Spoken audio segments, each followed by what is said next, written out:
Hey, this is Pretis, and I'm doing the director's commentary track for Death Blood 4.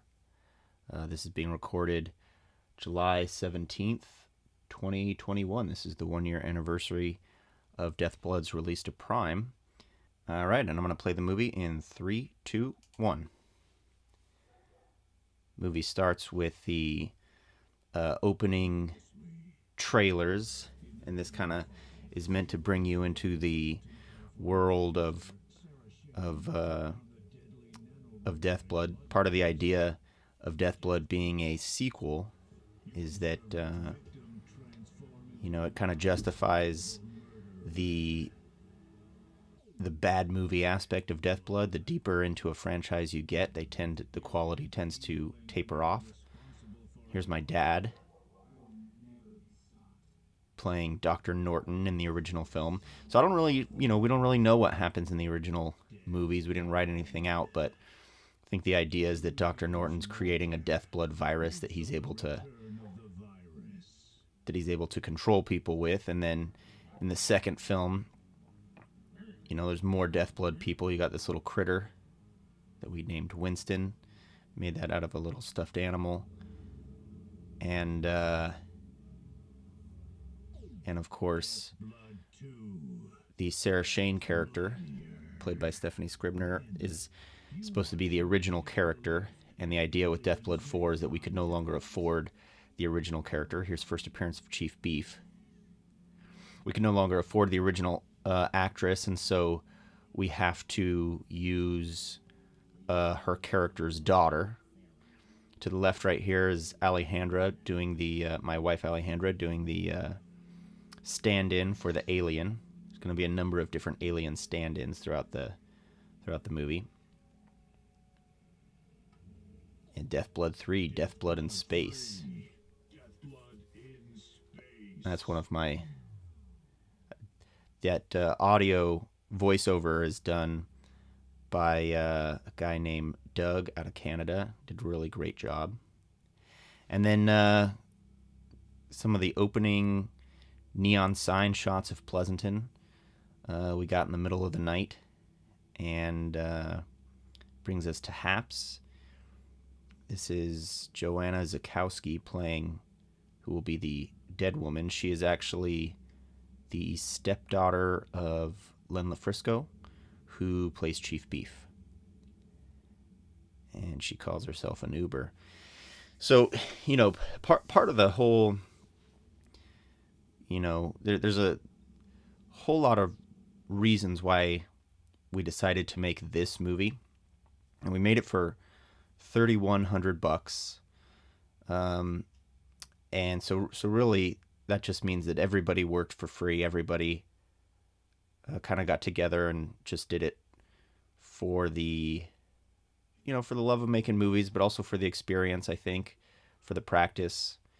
A couple years ago, before I wrote the script, I was out at the Alamo Draft House in San Francisco, and they were doing a screening of Halloween 3 on 35, and before they played it, they had all these old movie trailers of these real campy 80s movies. Really basically just bad horror movies, bad sci-fi movies. This piece right here I like. This is the Death Blood movie. That, the mechanism that we did, we took a little wind-up toy and took the shell of the toy off, so it's just a little wind-up mechanism, and then put a piece of carne asada on top of it, and then covered it in fake blood. And then right there, we're pulling the Death Blood through the drain on a string. And so in the earlier part of that shot, if we had used the original audio, you could hear the little wind-up, sound that it makes.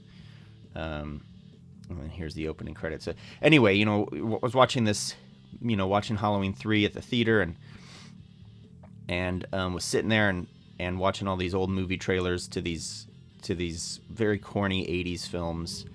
And, there's a lot of kind of nostalgia and enjoyment for watching bad movies or corny movies and from back in the day, and some are the quality varies. You look at higher production value movies like Killer Clowns from Outer Space, but you also look at lower production value movies like Terror Vision and The Video Dead, and certainly sequels to some of the great horror movies. You look at Halloween 4, Halloween 5, the ones where where you have the Jamie Carruthers character, and a lot of the greatness from the original movie is gone, but they're still so good and entertaining to watch. And it kind of dawned on me sitting in the theater there that somebody back in the 80s had to go through the effort to put together these bad movies in order for them to be enjoyed 30 and 40 years later. And I don't even want to say enjoyed ironically, just sort of enjoyed for their schlockiness, I guess. But somebody had to put in that work. Here's the opening video game. You see she's Great Warrior 6688. That little piece there where she's flying the spaceship and shooting death blood and flying through Birdland. Birdland is a neighborhood in Pleasanton. So all of that is, supposed to kind of prepare us for what'll come later. And here we have Nick Asbill playing the radio announcer. And then this particular scene is shot in the apartment that my wife and I were living in at the time, which was on Rose in downtown Pleasanton. And then Tess Pretis, my little sister, playing Cindy Shane, and Jake Shoup playing the homeless guy. We don't have homeless guys on Main Street in Pleasanton at this point, but this is supposed to be like our heavy-handed save the cat moment of making her character a good person. And then this shot is over in Oakland. The only thing that we filmed in Oakland is at the video room.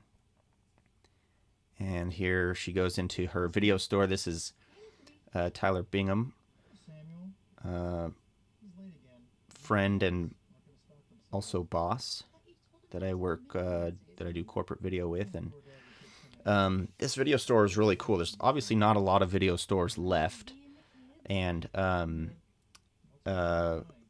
reached out to two, and one of them wasn't interested in having us film, but the video room permitted us. It didn't charge us or anything like that.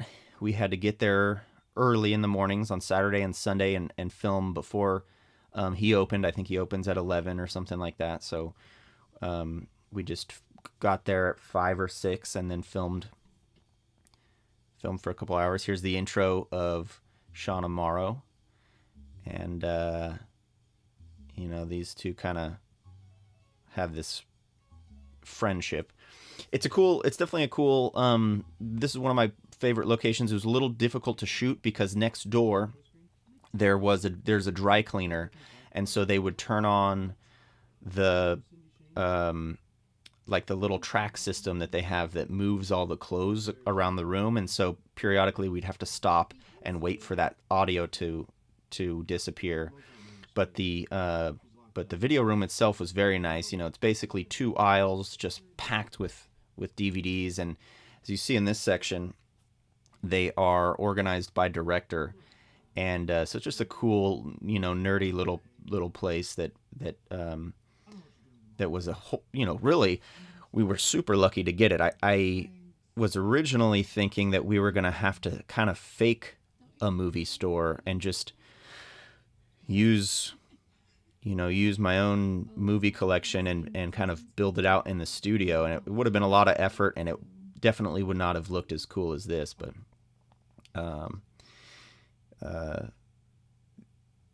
yeah, I think that we lucked out there.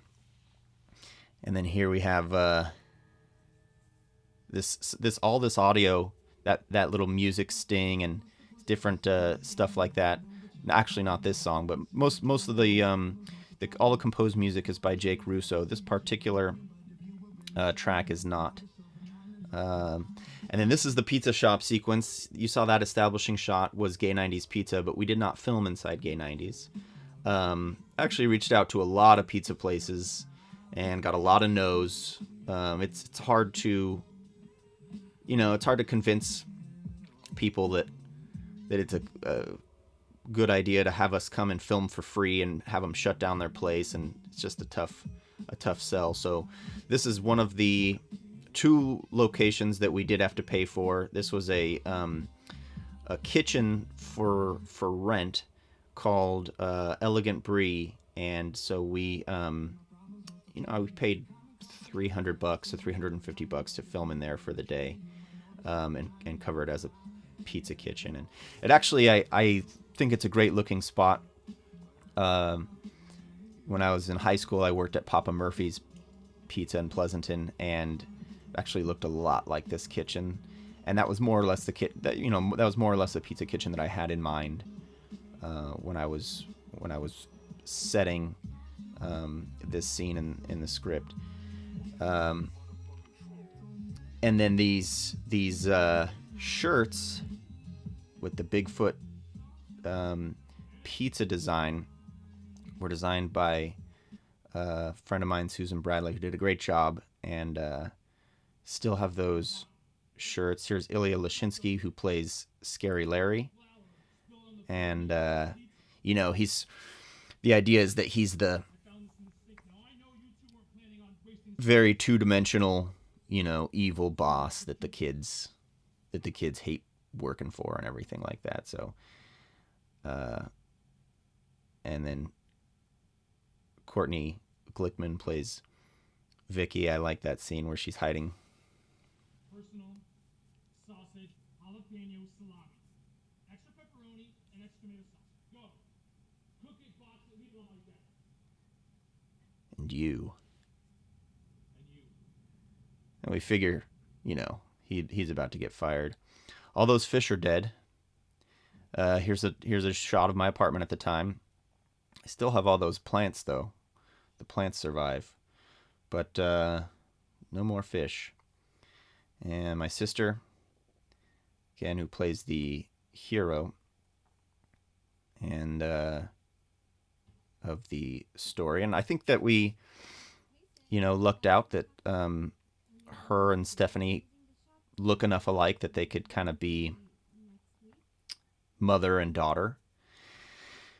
And that voiceover right there was Tally, who plays Sophia, and that's kind of her intro in the movie.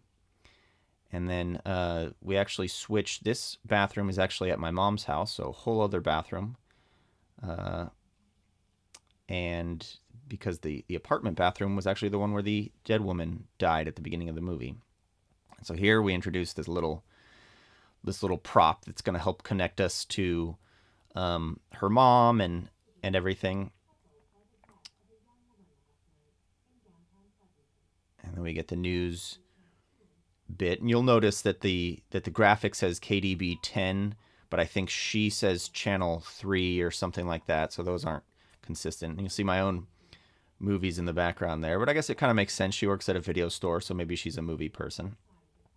And Chief Beef, this is his introduction in the proper narrative of Death Blood 4, even though we see him in the Death Blood 3 trailer. I think that the sequel thing I like. I love, I really love Halloween 4, and I kind of like, there's been a handful of movies. I've never seen Sleepaway Camp, but I've seen Sleepaway Camp 2 a bunch of times, and so there's just stuff that I don't really understand about Sleepaway Camp 2, but that makes that movie interesting to me because it's like sort of mysterious. And I kind of imagine, if you were a kid in the 90s and you pick up a tape of actually this part where we are going to be introduced to JB, I just want to point out, I believe that our stand-in here was my friend Ian. We're still on Scary Larry. Here we go. Here we are in the studio. This was our our green screen shot, our unique green screen shot, and he's flying through space. And yeah, I believe this is Ian, you know, in the spaceship. Yeah, and our spaceship is so wonderfully low budget and schlocky and cheap. But anyway, if you're a kid in the '90s, you pick up a tape of Home Alone 2, and you've never seen Home Alone 1. You're at the rental store. You maybe Home Alone 1 isn't available, so you take Home Alone 2 home. You watch it, and there's a lot of stuff that you're not really gonna get. Why are Harry and Marv going after this kid? What is motivating these guys? They don't explain it because they assume you've seen the other film, and there's the great part in that movie where Joe Pesci takes, holds up his hand, and you see this crazy scar on his hand, and you have no idea how he got it, but it must have something to do with why they hate Kevin McAllister. And I put the scar on Chief Beef's hand in this movie, which we'll see later on, which we don't know how that happens, and we don't know why Chief Beef hates the alien, or we don't really understand any of Chief Beef's motivation. The idea is just that his character was developed in a previous movie, and now you just kind of have to deal with it. Josh Berger's doing the voiceover for G7, and then here is Tally, who's playing Sophia. And another 80s movie, cheeseball 80s movie cliche that I really enjoy is the there's always the genius character. In the Goonies, I think it's Data, and typically there's always the guy or the gal who is able to invent stuff to move the plot forward, and they have all this genius, and they're just sort of there for that. So that's what she is, and she's absurdly inventive to the point that she has an artificially intelligent television set, and she's but she's digging through a pile of screws to just create weird stuff, and she uses comic books as inspiration for whatever she creates. Special shout out to Nick Asbill for helping to provide a lot of the e-waste that is the production design for this particular scene. I liked the idea of creating a world where video stores and comic book stores and pizza shops are all still right there together. There's my little cameo outside of gay 90s. Here we are back at that elegant Brie kitchen, where where Scary Larry is being overtaken by the death blood. And I think this was towards the end of that shooting day, and it was incredibly hot in that kitchen. And I know I was looking forward to wrapping that particular day. I think he, does a nice job here of letting the death blood kind of take him over. Got a number of sync shots. And as we saw earlier on, the death blood is able to travel through the sewage system to get to the pizza shop in the first place. So we kind of know it's bad news when the death blood is able to go in the sink. And then he puts on the sunglasses. I kind of think a little bit of, is it the John Carpenter movie? Is it They Live? Now I can't remember, but whatever it is where they're wearing the sunglasses that kind of give them this special vision. And then here, this music right here is Courtney Glickman herself, and who plays Vicky. So we kind of have her doing some music that the Cindy Shane character would listen to. I like this moment. Tess comes in, she's cleaning, and she, maybe she felt a little awkward dancing, but you'll see here she's gonna squirt the Windex right past the camera towards us, and you're gonna see her kind of smile and laugh as she does it, because she knows she's right there, because she knows she just squirted us with the Windex. And again, really cool location. I love all the movies organized by director. and whatnot. So sorry, Sean. I didn't see you there. Don't mention it. I just want to bring these by. I found these in the lobby. I figure someone might have forgotten. Oh, Mr. V was supposed to take these home today. They were in the lobby? Yeah. You know, it's strange today. I went to work and nobody was there. I was completely I think they do a good job at strange. Dude. kind of embracing the clunky You shouldn't call him that. dialogue and the Go pick up a pizza. you know, you look in a lot of times in bad movies and Are you spooked? there isn't a whole lot of subtext in the dialogue. They just say things to move the story forward, and they say things that are happening, and Mr. V doesn't usually leave his but it's, I don't know, for some reason to me it's fun to watch those kinds of movies, and you are able to relax mentally a little bit, and you just kind of laugh with the cheesiness of it. I think that both Sean and Tess Guess Larry might have just put his hand or something. dove in and Your finger. It's just a Band-Aid. did a good job. Susan Bradley also did the little graphics on Tess's vest there, the little red vest, the Cindy name tag, and the VHS graphic. Oh, wait, Sean. Well, the Simpsons are going to... I'll tell you, it was fun to work with my sister. We knew that it was going to be an intense summer with a lot of work. We were working on we were working on Death Blood. We all have full-time jobs. We were working on Death Blood in the evening after work or during the weekends. Again, with no pay, with no money. The majority of that $3,000 budget just went towards buying lunch and dinner. And I really wanted somebody who I knew I could rely on, and so this is supposed to be her boss's arm. It's my arm. Obviously, it doesn't. But we were there. The trash can was ready. I jumped in, and we just shot it.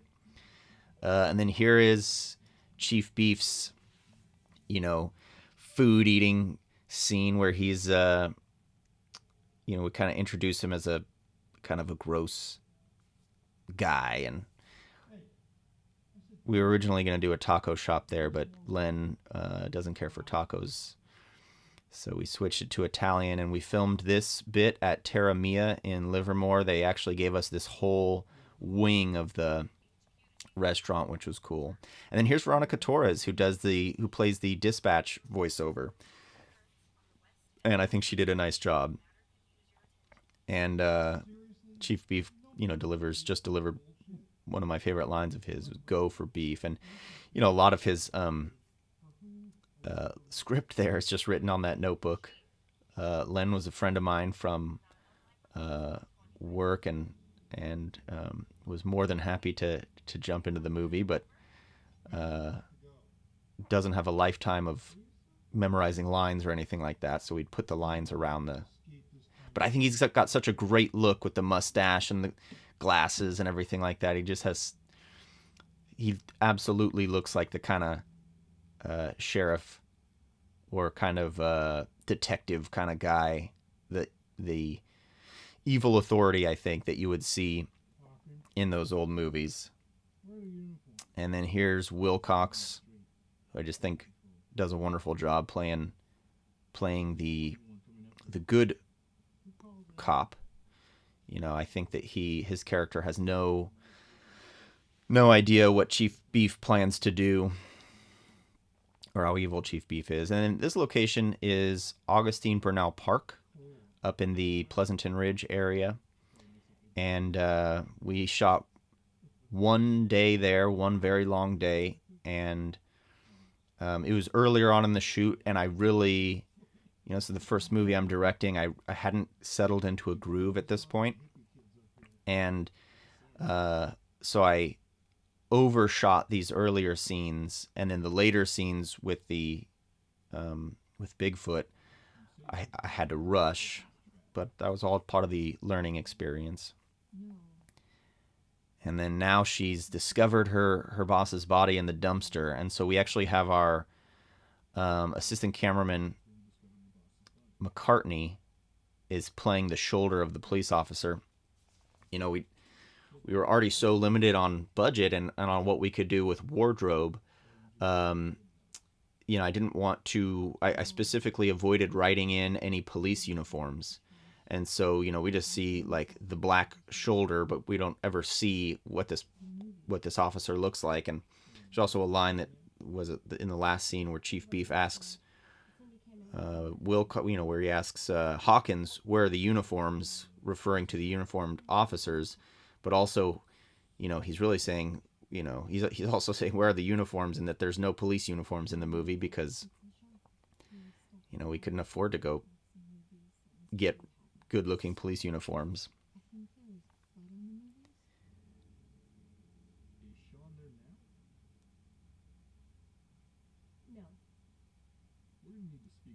Yeah. And then you know, got the popcorn machine in the back, and I think this is the last scene that we're gonna get of the video room. And again, all that was shot in 2 days. Both of them were half days on a weekend. So really two 6-hour chunks.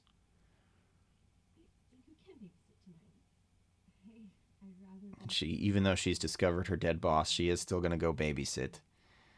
And the babysitter thing, of course, you know, typical horror cliche.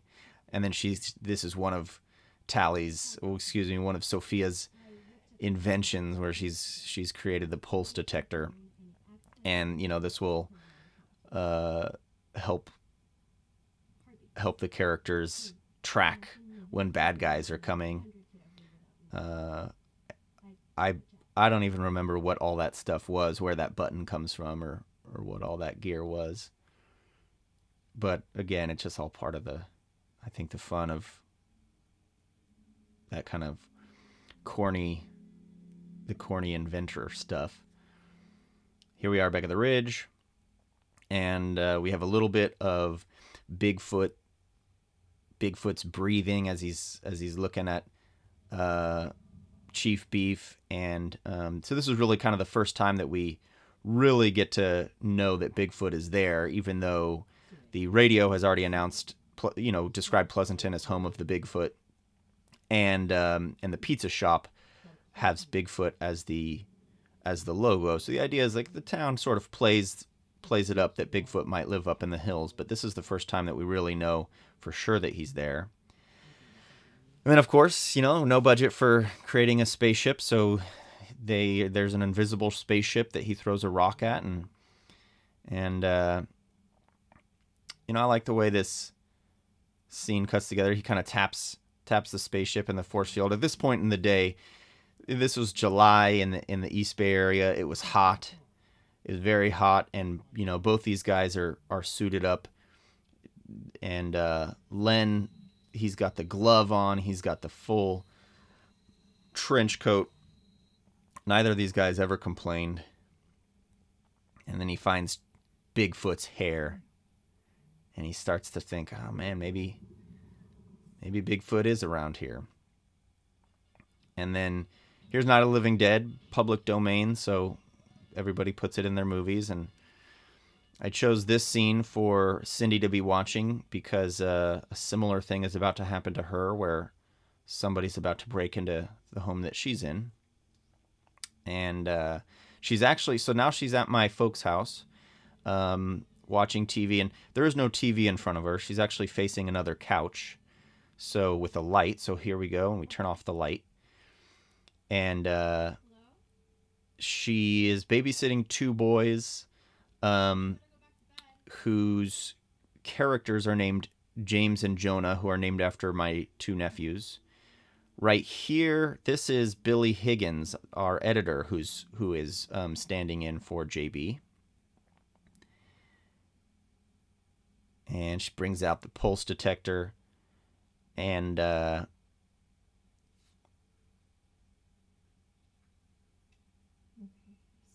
must be me. and here she's gonna name drop James and Jonah. Mrs. James. Jonah. And, you know, my nephews were pretty young when we were making this and when we released it. And so they still kind of enjoy Deathblood in a way, in a different way than an adult might enjoy it. You know, whereas an adult kind of gets to laugh at the movie, I think that my nephews, you know, maybe still get to buy into it a little bit. We're still having, this is still Billy Higgins as the stand-in for JB. He sneaks into the backyard. All these shots are my parents' house. They were, you know, real kind in allowing us to use their space. And we used almost every inch of that house at some point.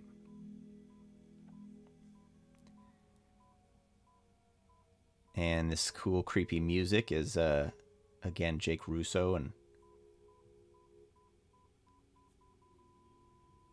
any steps. Aliens apparently wear chucks.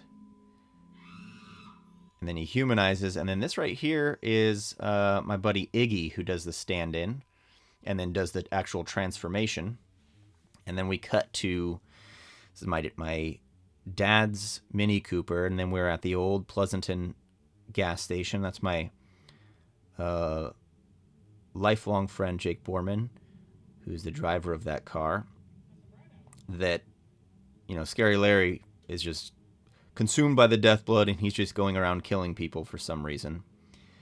And this is on Main Street. We shot this one on a Saturday night, and there's actually a lot of people who kind of gathered around the shot to watch it happen. And there's a bar across the street. But I think that, you know, we were able to kind of frame everybody out and make it seem like it was a quieter night. And the gas station owner was real cool. He left the light on inside for us to give us that nice look. Let us, you know, he had closed it up and let us shoot there.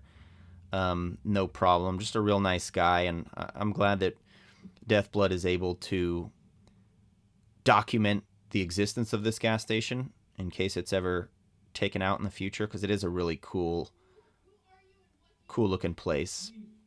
And then here we have Zach Beckman, who plays JB and who plays the alien.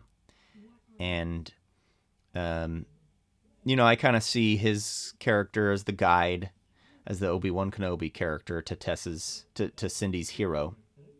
He, part of his space uniform, we got two of those uniforms. They're basically just painter's suits or something like that were about $10 on Amazon, and then he's got a GoPro harness with the humanize button for when he needs to turn into a human, and then that unit patch that he's got that was also created by Susan, and kind of gives him a military feel. And then the voice that Zach came up with, you know, kind of a Dracula sounding voice. You see that shot, Eli, who was there on the left, he would just smile through he just was having a good time, so we had to have him cover his face to hide his smile. And you know, so he drops off the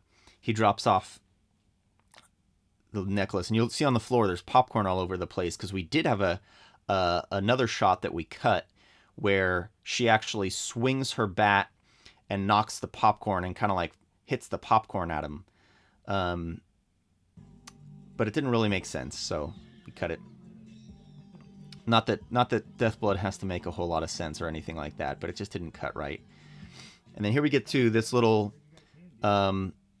gathering that Sean is having with his friends. That's my brother there on the left. And then on the right is Shelby, whose house we're actually filming at. And this was a long night. We started this night in the evening, and then we went till 3 or 4 a.m. getting all this stuff. And then, of course, they're watching A Night of the Living Dead. And, you know, they're kind of hanging out. That plant in the background, by the way, is from my old apartment there. And Sean was sick at this point, So this was a tough night for him. And Len and Wilcox, it took a couple times to get through this scene because they just, kind of had the giggles.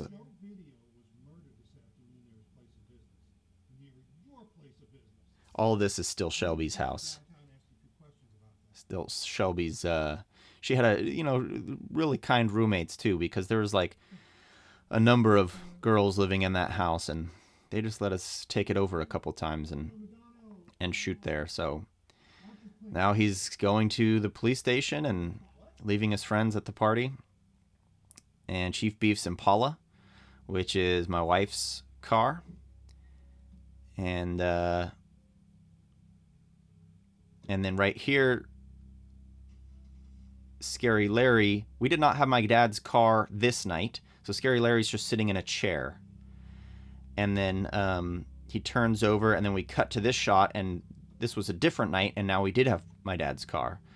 And I think that one cut together well. So he's gotten this car that he's just stolen from the gas station, and he's going to go after Madonna at Sean's house, and I guess just kill him because he's wasn't a good employee. Who knows what Scary Larry's death blood motivations are. Chase Beck playing Madonna, kind of trying to fight Scary Larry.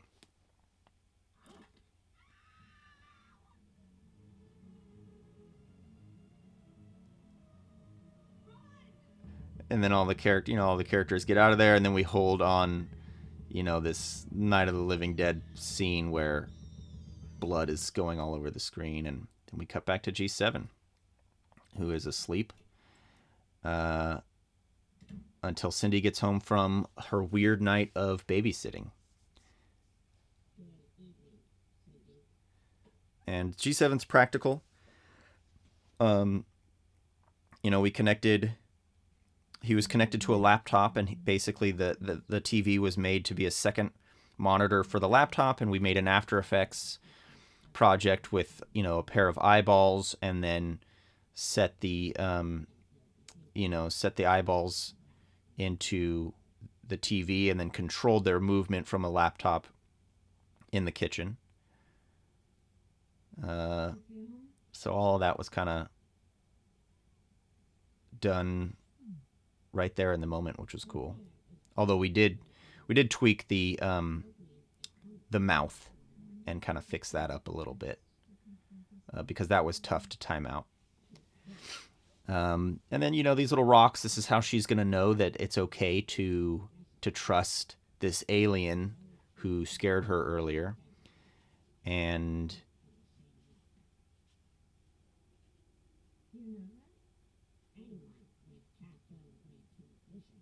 the cathode ray tube thing, Videodrome is probably right up at the top of my favorite 80s horror sci-fi kind of movies.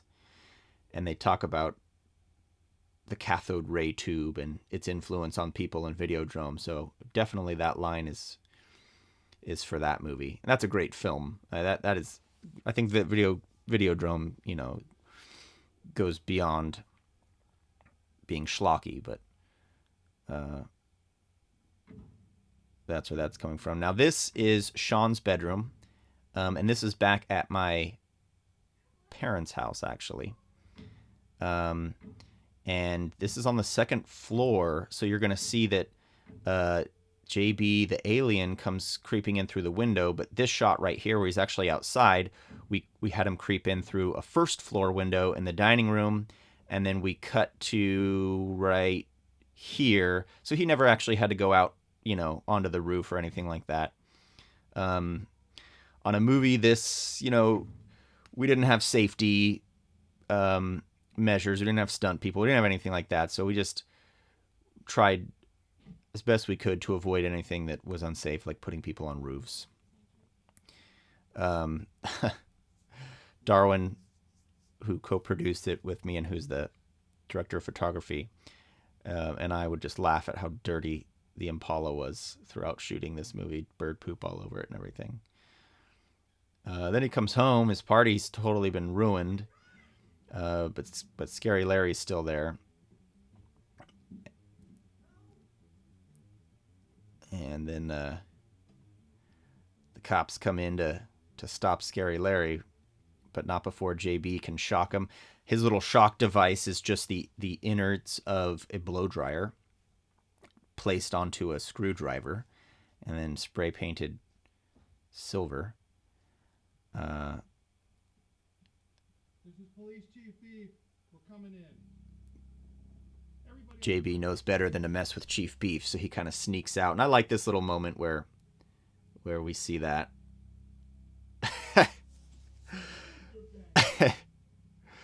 And this was tough. Again, this is the first time I'm directing. The first time that I'm directing, and certainly first time that I'm directing something like this.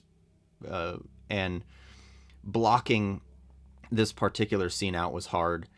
It's actually changed the way that I'm writing now, because in writing Deathblood, I just didn't know what I didn't know, and so I would write just too many characters into a scene, and this is one of those where we've got all these people standing around, and I didn't really know what to do with everybody or where to place them, and so it's kind of awkward, and all that. I think all that still lends to the silliness of it. Part of the strategy, part of the whole idea of making a B movie and making a schlocky horror movie sequel was as a a space where I can practice directing and where we're able to practice filmmaking, and it's kind of a safe spot where we can make mistakes, and it doesn't really matter because it's Deathblood. I mean, we would say that throughout the whole production, like, it's Deathblood, where it's already meant to be bad, and so for the if things aren't good because of lack of budget, or if things aren't good from lack of experience, or just making mistakes, or whatever kind of corners we cut, it just is fine. It's not a personal film or anything like that. It's just the main goal of this was to go through the process, the full process from start to finish, from development to distribution of a feature, and just practice things and learn things. And we learned a lot of things the hard way, but Deathblood was a good movie to make those mistakes on, I think. So Sean is, I guess, bummed because, one of his friends, his best friend, is like dead, and his boss just came in and attacked him and attacked all of his other friends, and also this like random guy came in, and it's the amount of stuff that just happened. When you think about it, his reaction, I think, is good. His reaction, I think, is funny. Back at my parents' house, in one of the guest bedrooms there, that we made as Sean's bedroom, and as you see in the back, there's a poster. King for a Day is a movie that our executive producer Mitch Eason did, and then here he is. He's hiding under the bed. And then we get to the second dream sequence, and the dream, there's basically a total of three dream sequences, and they kind of break the movie up into these different thirds. Here's the portal and Sarah Shane. She's got the lifeblood blade that we'll learn about later. There's Dad as Dr. Norton, and of course she's dreaming about the aliens. She wakes back up right where she had left herself.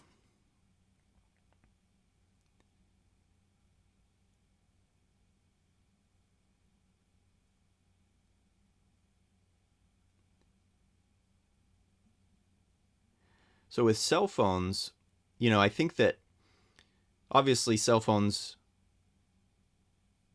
cinematically speaking, are relatively new. And so most of the movies that we grow up on or draw inspiration from don't have cell phones as in that world. And a lot of those movies' plots don't necessarily work if cell phones do exist.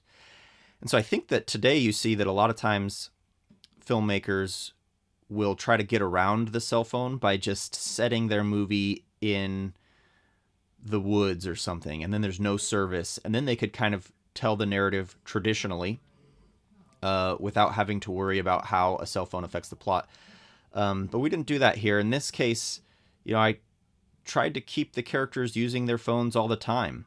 They text each other, they look up information, and we don't even necessarily know what they're texting each other or always what they're looking up. But I think the idea is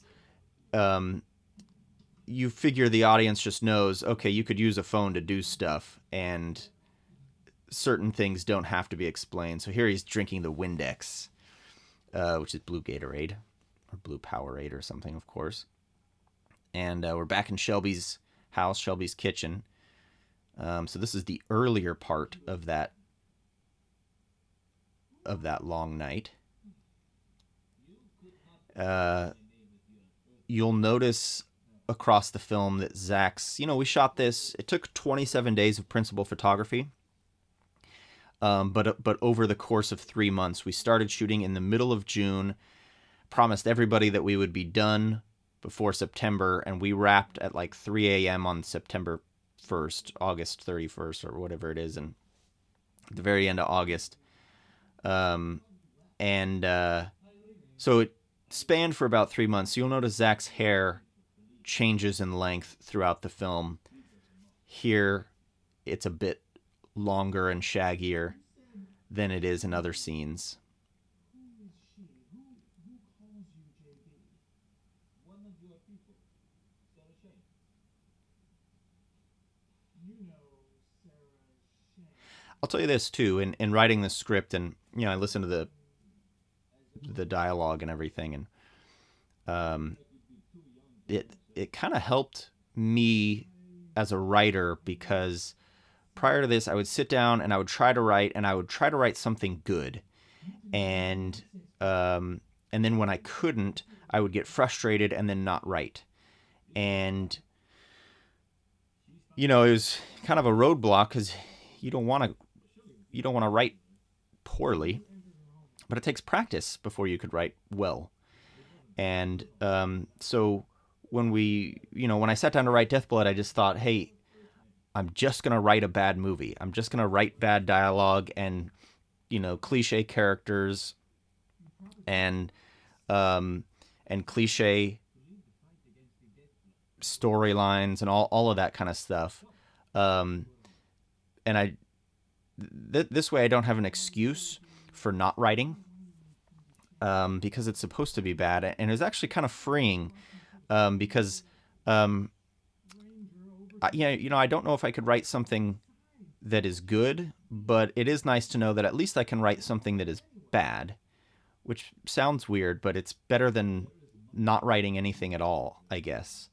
And it kind of just got me moving, and got me past the fear of writing, because I think that maybe the biggest fear of writing is writing poorly. And so if you just commit to it and just say, I'm just going to do it anyway, then I don't know, you kind of get over it.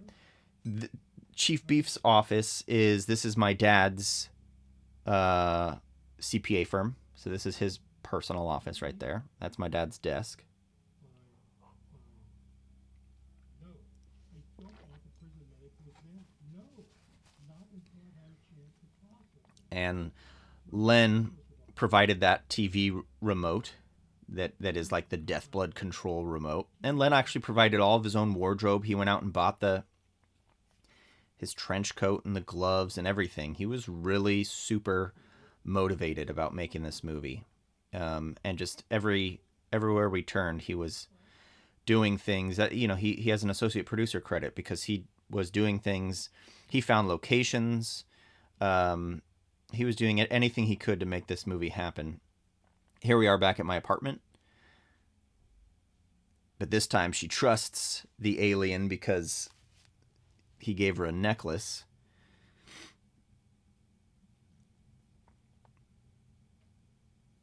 I like food. I like having food in the movie, so we definitely see characters eating or food in the scenes. Of course, food for JB has got to be Windex. We just use the same bottle of Gatorade everywhere. It's the same one in each home.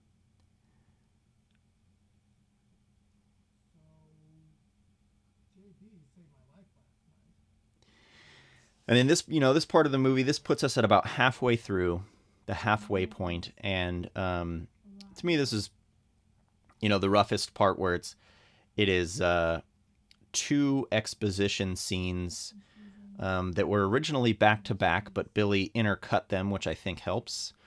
But basically, where our main characters sit down, our good guys sit down here, and they talk their way through. They catch each other up on everything that they have to know, and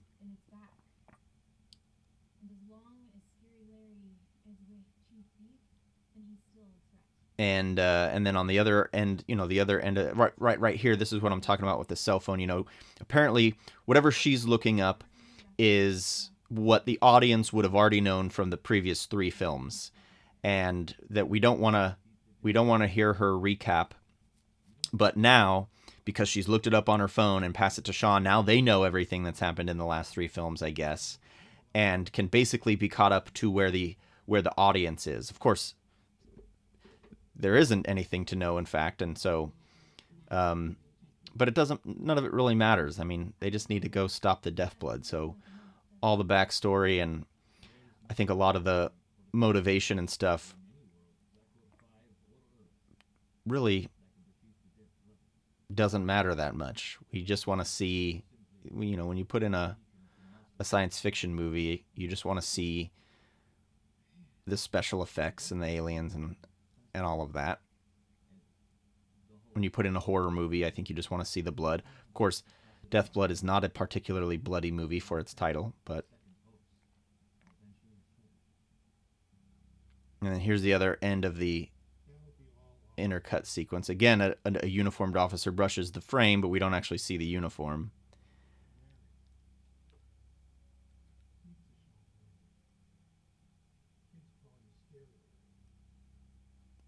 This is one of my favorite lines, too, where he takes off the glasses and he says, "Idiot kids." That line's for my mom. Yeah. That line's for my mom. When we were teenagers, we were definitely her idiot kids.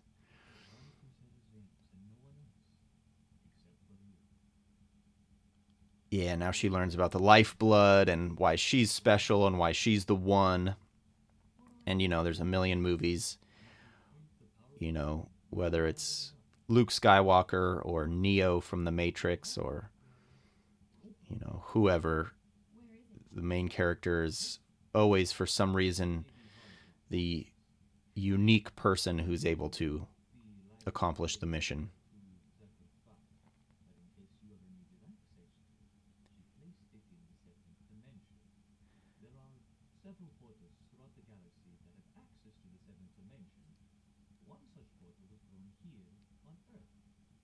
In Pleasanton.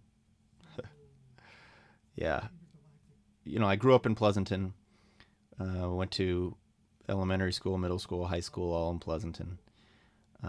Moved away for 10 years when I became an adult, but then moved back after getting married. And it was fun to make a movie in and about Pleasanton. And I think Darwin would say the same thing. Both of us kind of consider this film to be a little tiny love letter to Pleasanton. And I do feel that we got a lot of support from local businesses, a lot of support from local people. When the movie did release onto Prime, the Pleasanton Weekly gave us the front page and the centerfold spread and to promote the movie, which was really cool. And I just figure, maybe 20 or 30 years from now, when Deathblood is vintage, when all the cars and all the wardrobe and everything looks retro, I think that it'll be fun to go back and see how Pleasanton has changed and see how we captured Pleasanton during a certain time and place. And I think that Deathblood will age well, in that I think that it'll only get cornier over time and, you know, easier to kind of laugh at and have fun with. Yeah, here he demonstrates that Chief Beef demonstrates that he is able to control anybody. He's able to control the Deathblood, so anybody who has been overtaken by the Deathblood, he can control. And meanwhile, the protagonist characters are hatching their plan to go to the Ridge, but the two Pleasantonites know that, or the two Pleasantonians know that the Ridge is where Bigfoot lives, which is not an actual. That actually has no part of real life Pleasanton lore. There is no, unlike say in Idaho or Oregon, where there are kind of Bigfoot communities. Bigfoot's the mascot of towns up north. That is not the case here. And then here's his scar. We never learn what makes, what gives him this scar exactly, except for that it comes from another movie, and it justifies why Chief Beef does stuff and how he knows stuff. And I think in this kind of film, that's good enough. He's going to send him up to find Bigfoot. So this was that same Ridge day. Like I said, everything that was shot at the Ridge was shot in one day. Except for this stuff, actually. Dar and I did a lot of pickup shots. So you'll see inserts periodically that we filmed at different times.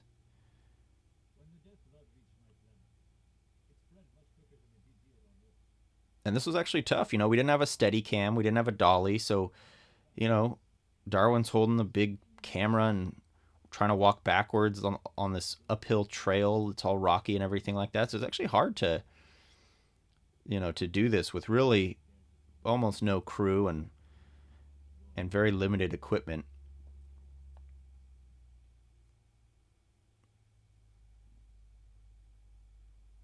And they get up there, and then this little insert of the scorched earth, we actually just kind of got lucky because weeks after this, in a different part of, actually near downtown Pleasanton, near the creek, there was a small fire. And after the fire, it left this scorched hillside. So Dar and I went down there and filmed like the blackened earth and then inserted it in here. So it maybe kind of looks like his ship was blown up. But yeah, it is what it is. It's Deathblood.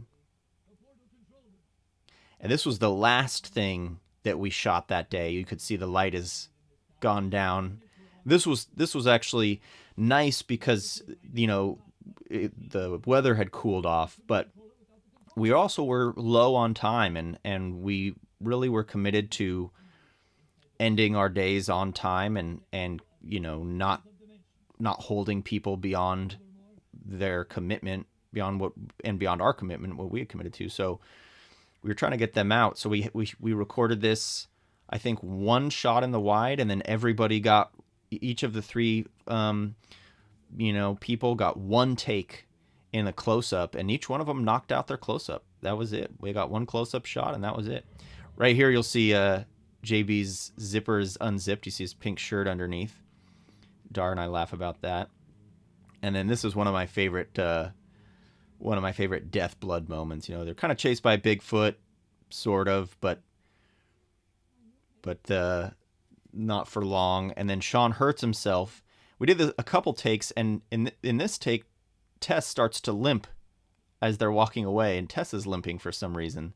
And we're like, oh, we got to use that take. It's just so silly. It doesn't make any sense. So yeah, we used that one. So then she drives away. That was actually Tessa's car. And then Chief Beef and Scary Larry pull up in Alejandra's car. And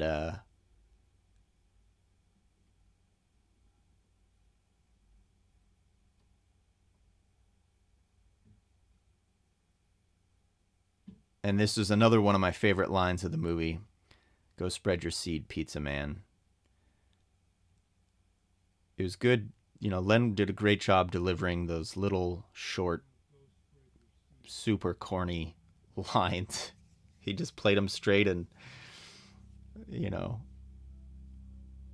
got in criticism because people have criticized the movie, saying that it's like bad, but with lines like that, you feel like, yeah, of course that's the point. The fly here that would fly onto Zach's face, you'll notice a couple times, that would drive Dar and I crazy. But again, we were shooting something like, in a full day, we might try to shoot 8 pages or 9 pages or something like that. So we did not do, I don't think we ever really did more than 3 takes for a scene. And a lot of times the first take was, we blew the first take somehow, and the second take was a little bit better, and then the third take was as good as we got.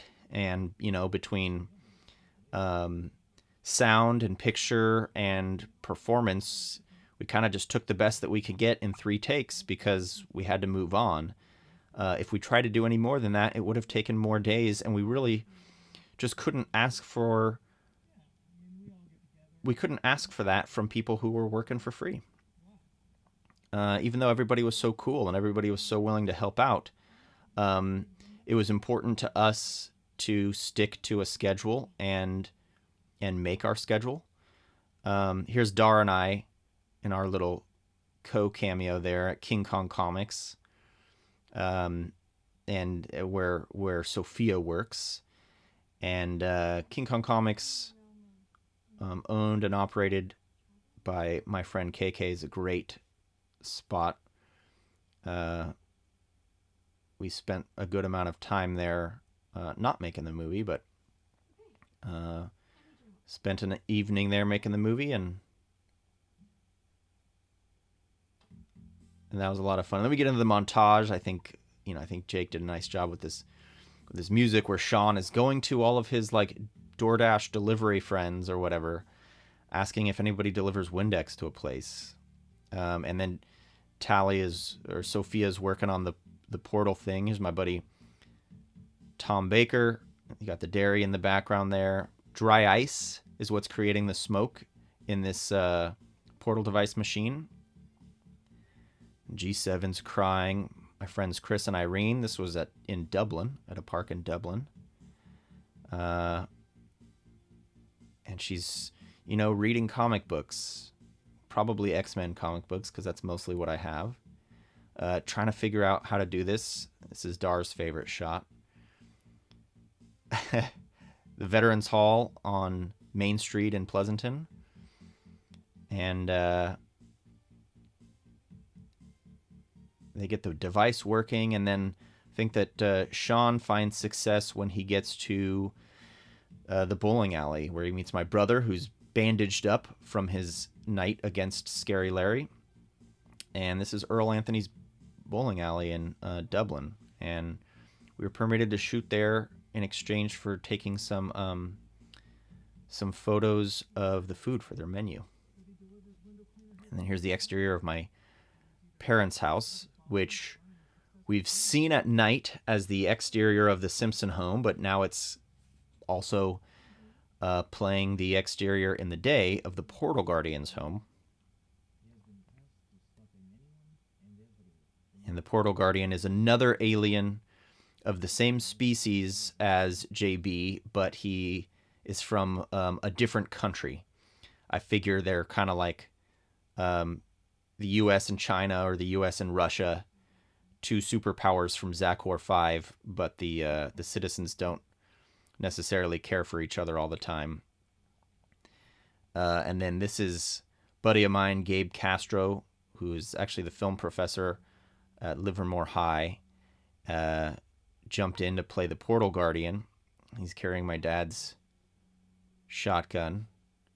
Wait, Uh, I need your help. Please allow us into your yard. he's, of course, suspicious of these people. There's no shell, as you see when he actually cocks it. Doesn't load anything, and he smells a familiar smell. Could it be an alien? I guess he doesn't recognize the spacesuit or the unit patch, but once JB turns into his alien form, we throw some blue light on Gabe. The Portal Guardian.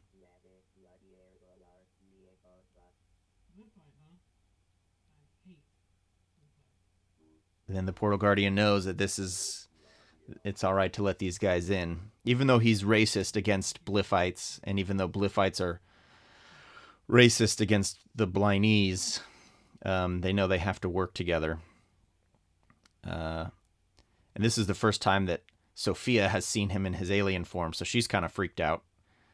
And it was also the first time Sean had seen him in his alien form, but he did know he was an alien. So now we're in my parents' backyard, and while we were shooting that porch scene in the morning, my dad and I had already dug this hole a couple nights before, but my parents were working on this on the foliage that goes around the portal. There was a tarp. We filled it with water, tarp inside the hole. We filled it with water, filled it with bath bomb to kind of darken it. I think some caramel coloring or something as well, and then dry ice, and then my folks put these plastic plants around it, so it looks like, it just looks like vegetation grows up out of this portal, and I think that for making that thing with no money, basically, other than the cost of dry ice, I felt pretty good about it. And then here you could see that Zach's hair is a little bit shorter than it had been earlier. And why is she motivated to go into the portal? Because her boss was killed. So she'll do it. Because otherwise you figure, this not too much has actually happened to Cindy, of course, across this film. The guy who bullied her was killed, and a stranger downtown was killed, but the death that is closest to her is her boss. So I guess that's what motivates her to do the right thing. But in a lot of these B movies, the character motivation isn't super front and center. They're more interested in just playing in the genre than in actually, writing something totally coherent. So I think that's how it is. And here she says, "It's Great Warrior." So she's beginning to believe. I kind of think of Peter Pan and Hook, when Robin Williams starts to believe who he really is. And these inserts we shot on a different day of her taking off her shoes. And she gets in this, and this hole is pretty shallow. So when she goes under, she's under for like a second, and then she floated right up. And so we had to cut pretty quick. She disappears. He can't find her. Or she's gone, and she's successfully entered into the 7th dimension.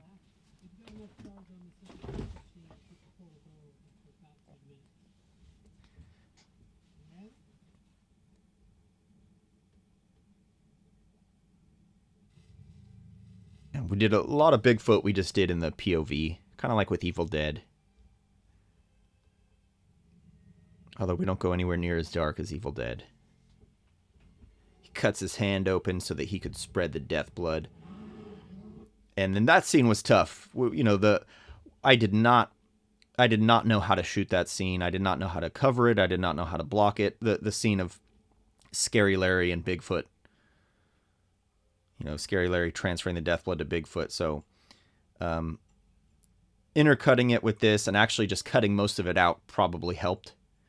Because I just didn't know what I was doing, and I was out of time that day at the Ridge, just kind of guessing and hoping that what we shot would work. And that was, here's Morgan playing Bigfoot and getting the death blood. He takes off, and we go back to the POV thing. So that was a tough one to try to figure out, but this is one of my favorite shots when the two racist aliens have this little connection where they both believe she's not coming back.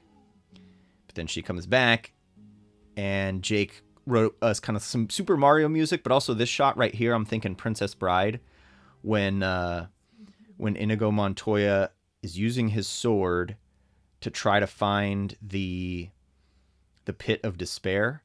And so, she discovers her sword, and we kind of have this shot and this music, and that's kind of the scene that I'm thinking of a little bit. Princess Bride's a wonderful movie. And then this is the parking garage that is shared between Amador Valley High School, which is where I went, and Valley Community Church, which is also where I grew up. And they share this parking garage together. And that's the second location that we paid for. And we only had to pay for the permit, the city permit, to film there. And it was like $70 or something like that. And then this big building was a school that got into some trouble, and so they went bankrupt, and they cleared out.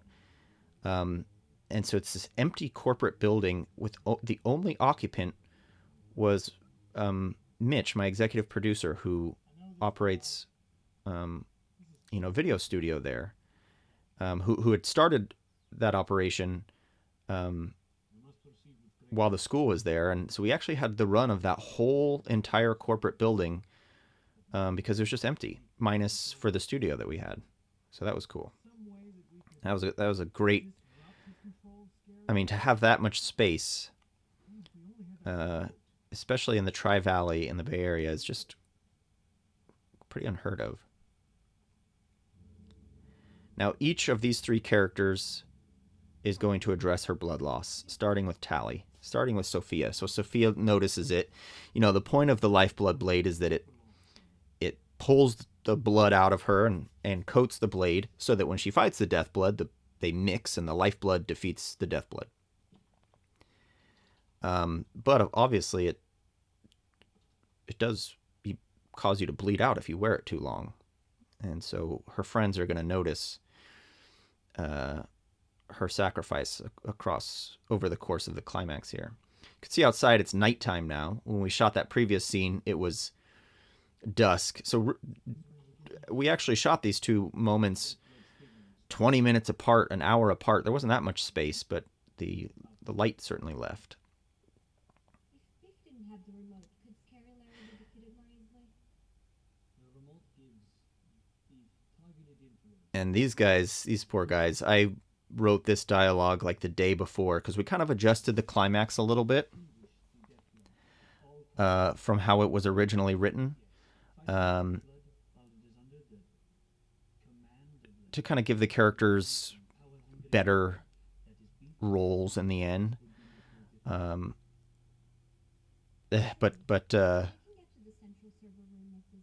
they talk about the dialogue is just total nonsense. She talks about green volt circuitry or total nonsensical stuff, and they just say it so seriously, which I love. So then the two teams split off to go on their separate missions.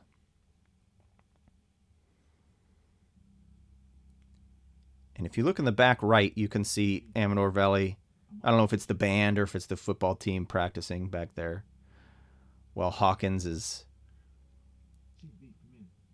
in the parking garage that is supposedly underneath that or attached to that building, that big building we were at. Drop the knife, policeman. I will shoot you.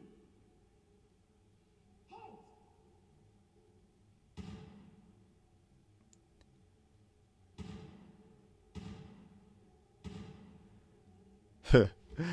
Yeah, all the knife stuff and unfortunately our good cop goes down by Scary Larry. And I guess when you have death blood, you just don't feel pain and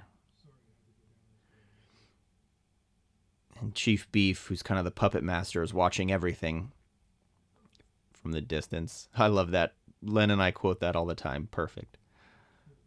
He's probably my favorite character in the movie.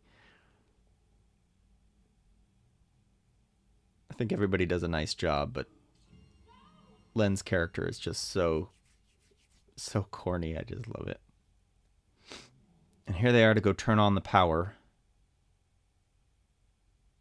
And they hear they're being stalked by Bigfoot.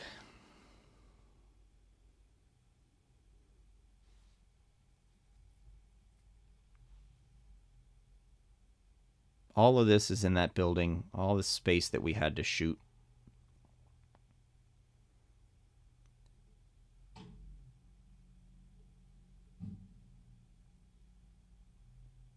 Although that box was not real. If I remember that right, it wasn't a real electrical breaker or anything like that. And then we get back to Bigfoot's POV as he kind of stalks them. And when the school cleared out of this building, they just left stuff like this big rack of internet stuff. So we just used it as our props. And she's just gonna, do stuff. I think one thing that I enjoy, especially about 80s movies, before everybody had computers and understood how computers work. If you watch old 80s movies, and I'm thinking particularly something like War Games or Ferris Bueller's Day Off, in both of those movies, Matthew Broderick is able to do things from his home computer that are so absurd. He's able to change his grades, or you just hack into things. If you just, there was this computer logic in the 80s that was so absurd, but nobody knew any better. Nobody knew how, the general audience didn't know how computers worked. So you could just, for the sake of your story, have computers do whatever you want them to do. And so that's what this is right here, where who knows what she's plugging in. Of course, it doesn't make any sense, but who knows how any of this stuff really works. And the idea that the audience is just, in the dark about technology and stuff. And then the filmmaker can just make it up. I just like that tradition from those older films. And of course you can't get away with it to the same extent today. People understand computers, people use computers so much more. So you have to be a lot more thoughtful about it. But next time you watch a movie, especially an older movie, anytime they use a computer, pay attention, and probably that computer does stuff that is impossible.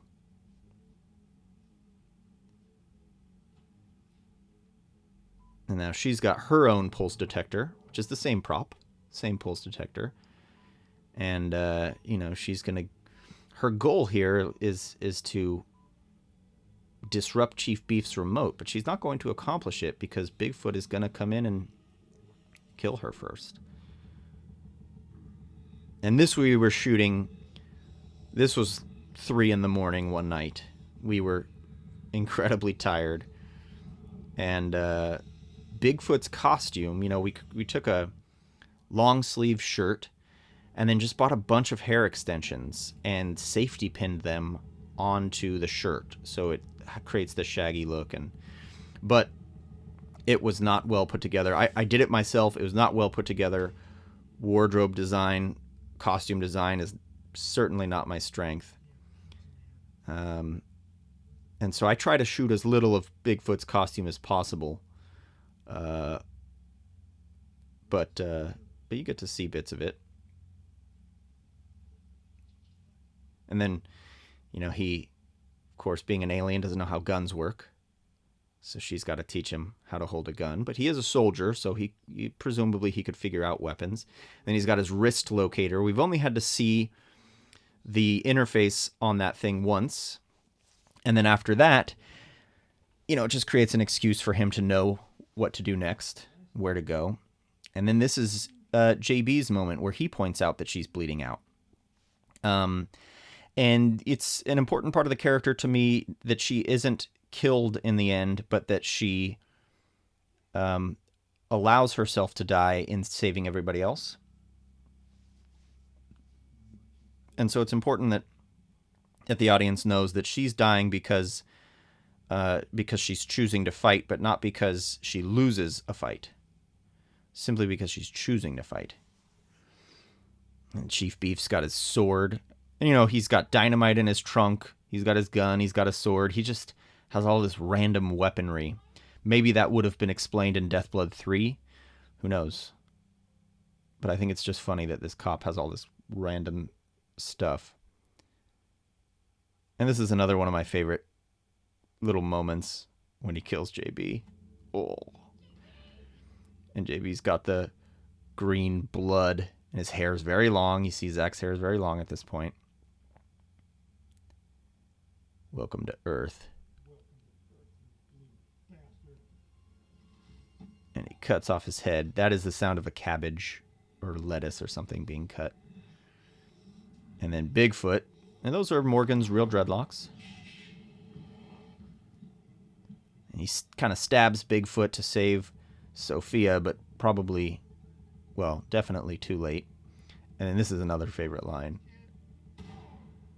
Damn it. I don't know. I don't know what he would say if he really got shot. But I think, oh, damn it, is just so great. People seem to enjoy that line. Of course, she's freaked out. Drops the gun and has got to go find her friends. And then this is my Wrath of Khan moment, where Captain Kirk yells Khan, and so she's going to yell Death Blood.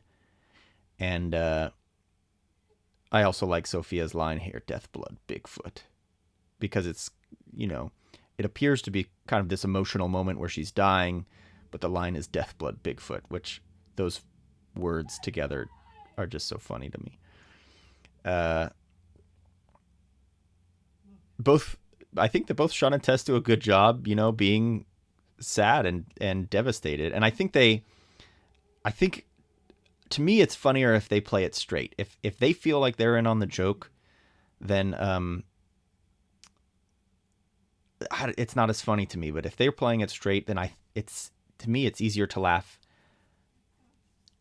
at the characters, and I think they did a good job doing that. All right, so now they're following a trail of Bigfoot's blood. And we tried to shoot in moments where there's not too many people on Main Street, because if there are too many people, which there frequently are, a lot of folks, presumably somebody would have seen Deathblood create this trail. Or, excuse me, Bigfoot. Somebody would have seen Bigfoot create this trail, and they'd be like freaking out. So we try to have less, we try to have nobody. Here's Inklings. Kind enough to let us shoot in their space. And now, her homeless friend, who she's helped before, he's now going to kind of return the favor. And this is a cool shot. We didn't light this or anything. This is just how the lighting is back there, with the light shining through the stairs. So we just kind of got lucky with this cool thing. And now they're looking for the trail. And this was either the last night or right towards the last night. Boom. I think Morgan does a great job here as Bigfoot, and he kind of runs away. after he's slapped Sean. And then we're going to have this moment where Sean recognizes that she's bled too much from the lifeblood blade.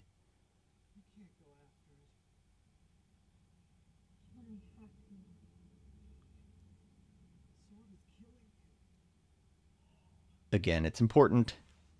We hammer home. Now, all three of her friends have pointed it out that the sword is killing her. Her continuing to use the sword in order to stop the evil Deathblood is... You see our cars in the background. That might be the Impala back there. I'm not sure. Might be Chief's beef car. I don't know. So then here's kind of the final dream. The other two dreams, of course, she's sleeping, but this is like a blood loss vision where she's at the creek. This creek is, where the photo of her mother holding her as a baby was. And so it's kind of the only place that she imagines her mother.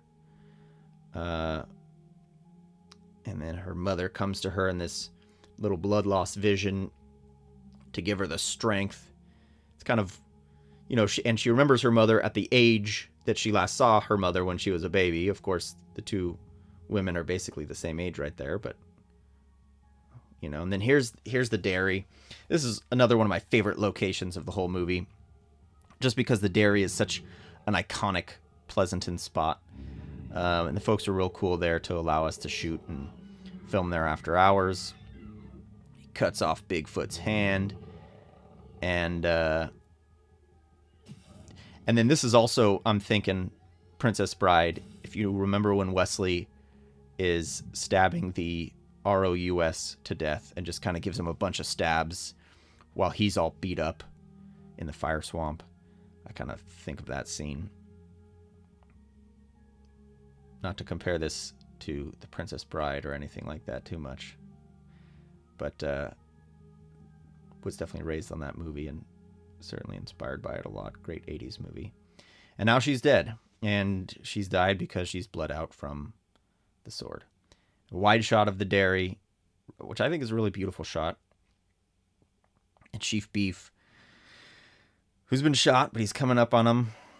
And I love this little moment where he checks her pulse and she's dead. And so he goes like, yes, a little fist pump. He's just such a bad guy. And all the death blood is out of Bigfoot now, I guess, because of the lifeblood blade. But some death blood survived in the claw.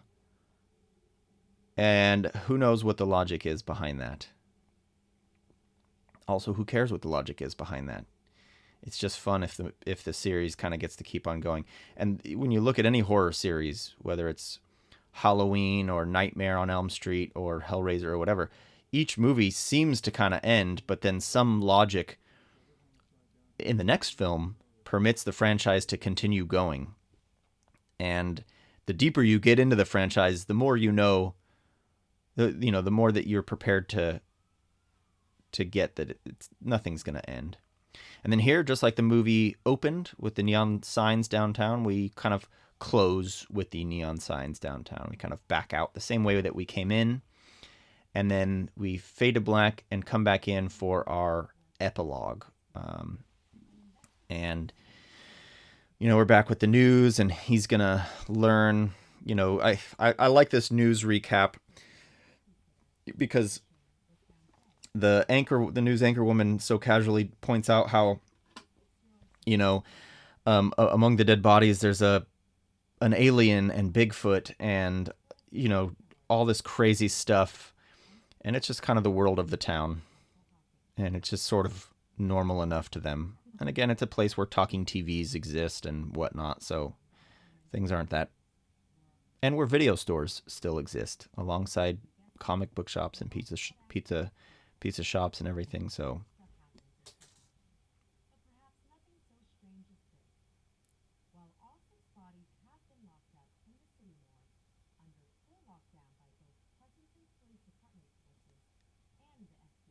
here's his spit take.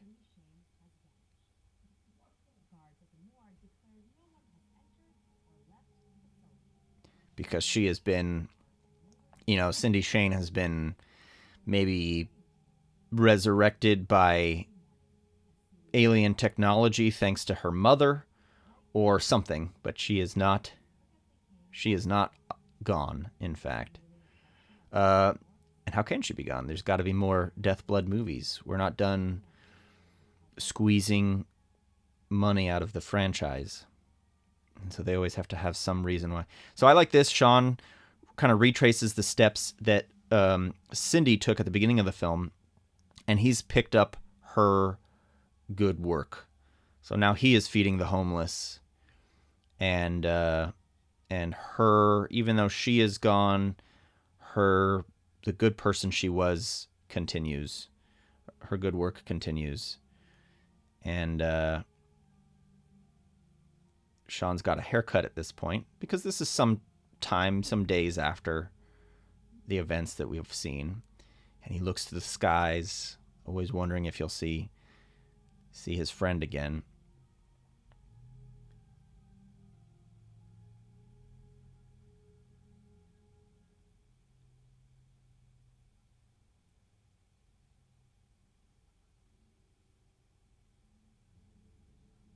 And he does. And I like that wardrobe choice that you choose. I think that that's a nice dress. Of course, he only for a second, and then she disappears again. This font is called Schlop, the Deathblood font we got on defont.com. This is downtown Livermore for New York. We got that establishing shot of New York, free online. This is downtown Livermore. John Zukowski, who just passed off the bag to Barb. She is his mother, and she is Chief Beef's wife in real life. I like that Deathblood Takes Manhattan bit a lot. I like the trailers. Probably the trailers are my favorite part of the whole thing. So I like the opening and the close. Yeah, most of the sound effects, some sound effects we created. A lot of the sound effects in this movie we got free on freesound.org. The fonts for this movie we got free on defont.com. Jake Russo again did all this music. We go through the blooper reel here.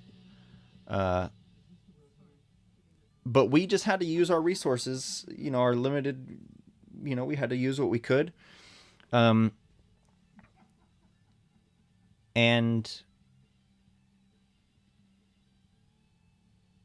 obviously, we were pretty limited, and, $3,000 is nothing, but the process was still incredibly fun, very satisfying, and incredibly educational, and there's a lot of things I am glad to have learned on this movie, as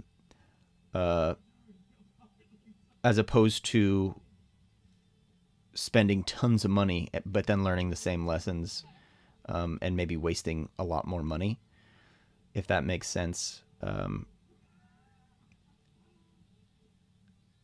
a lot of things that you just don't know going into it, and so Deathblood was really, I did go to film school, but Deathblood was really my film school, and it comes right down to it. All of it's really the best way to learn is just to go through it and go through the whole process. And I look back and they were just very good memories, and it was very nice to work with everybody. Incredible cast and crew. Again, everybody worked for free. This was a passion project on everybody's part.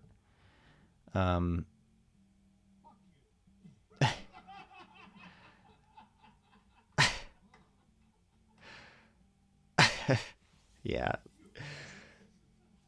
You're going to see most of the bloopers involve Len, because that's kind of how he was. He would come on nights that he didn't have to shoot, that he didn't have his character. He would just come to hang out.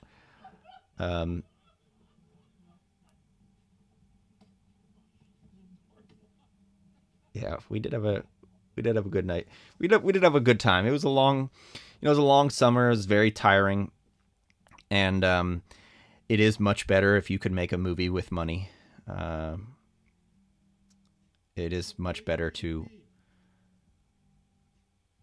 There's a line here. I know there's a line here. Those two had a good time together. It is a lot better if you can make a movie with money. It's better all around. But if you don't have access to money, then I don't think that means that you just shouldn't make a movie.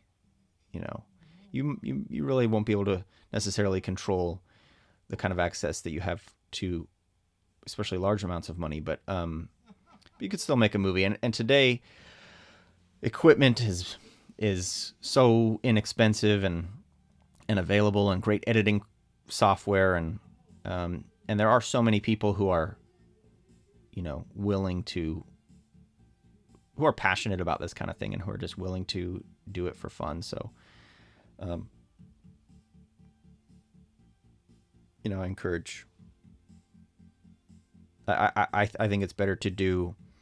It's better to do a micro budget film like this than no film at all, in my opinion, because then at least you're learning and practicing and getting ready and for when you do have a little bit of funding. So Koya Drift did that song, did the music in the pizza shop. Again, Courtney Glickman did the music that Tess is listening to.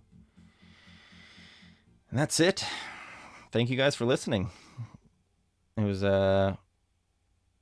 it's a fun movie to watch, and I haven't seen it in a year, so that was a lot of fun. Thanks.